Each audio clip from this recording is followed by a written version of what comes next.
Hi friends, welcome to Sathya's life style channel. இன்றைக்கி நம்ம பார்க்க போகிற ரெசிபி வந்து ஒரு ரசம் ரெசிபி தான். தூதுவளை ரசம் தான் இன்றைக்கி நம்ம பார்க்க போகிறோம்.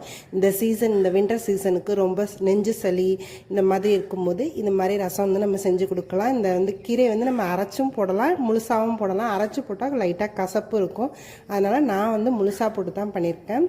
இது மாதிரி பண்ணும்போது பசங்களுக்கு இந்த இலையை எடுத்துகிட்டு கூட இந்த தண்ணியை மட்டும் குடிக்க கொடுத்தா கூட குடிச்சிடுவாங்க. இதை ஈஸியாக ட்ரை பண்ணலாம். எப்படி பண்ணலான்றதை பார்க்கலாம். பாத்திரத்தில் நான் 1 ஸ்பூன் அளவுக்கு நெய் சேர்த்துக்கிறேன். கொஞ்சமாக உளுத்தம்பருப்பு சேர்த்துக்கிறேன். கடுகு சேர்த்துக்கிறேன். கடுகு நல்லா பொரிய ஆரம்பிச்சிடுச்சு. நான் இந்த ரசத்துக்கு 2 தக்காளி எடுத்திருக்கேன். அதில் பாதியை இந்த மாதிரி கட் பண்ணி வச்சுருக்கேன். அதை ஆட் பண்ணிக்கிறேன்.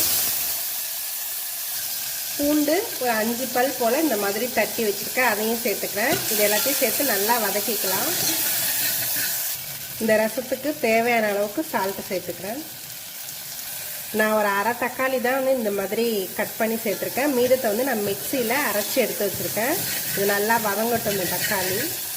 இந்த தக்காளி நல்லா வதங்கிடுச்சு. இப்போ இந்த அரைச்சி வச்சுருந்த தக்காளியும் இதில் சேர்த்துக்கிறேன். இதையும் லைட்டாக நான் வதக்கிக்கிறேன். இந்த தக்காளியும் நல்லா இப்போ வதக்கியாச்சு. இப்போ இந்த தூதுவளையை நான் கழுவி இந்த மாதிரி எடுத்து வச்சுருக்கேன். இதில் முள்ளெலாம் எடுக்க தேவையில்லை ரசத்துக்காகன்றதுனால. இதை இதில் ஆட் பண்ணிக்கலாம். இதையும் சேர்த்து நல்லா வதக்கிக்கலாம்.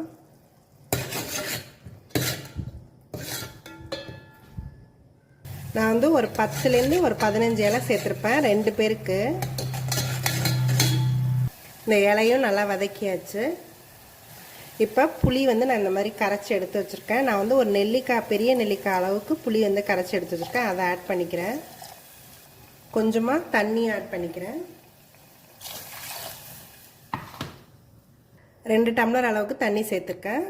கொஞ்சமாக மஞ்சத்தூள் சேர்த்துக்கிறேன். இது எல்லாத்தையுமே நல்லா கலந்து விட்டுக்கலாம். ரசம் நல்லா நுரைச்சி வர மாதிரி இருக்குது. இப்போ கொஞ்சமாக பெருங்காயத்தூள் சேர்த்துக்கிறேன். ஒரு 2 டீஸ்பூன் அளவுக்கு ரசப்பொடி சேர்த்துக்கிறேன். இதையும் கொஞ்சம் நல்லா கலந்துக்கலாம். ரசம் இப்போ நல்லா நுரைச்சி வந்துருச்சு. லாஸ்ட்டாக கொஞ்சமாக கருவேப்பிலை, கொத்தமல்லி தூவி நிறுத்திடலாம். நான் ரசப்பொடியே எனக்கு காரமாக இருக்குங்கிறனால தான் தாளிக்கும் போது மிளகாய் சேர்க்கல. நீங்கள் வேணும்னா நம்ம தாளிக்கும் போது ஒரு 2 வரமிளகாய் சேர்த்து தாளிச்சிக்கலாம். இப்போ இந்த ரசம் ரெடி ஆயிடுச்சு.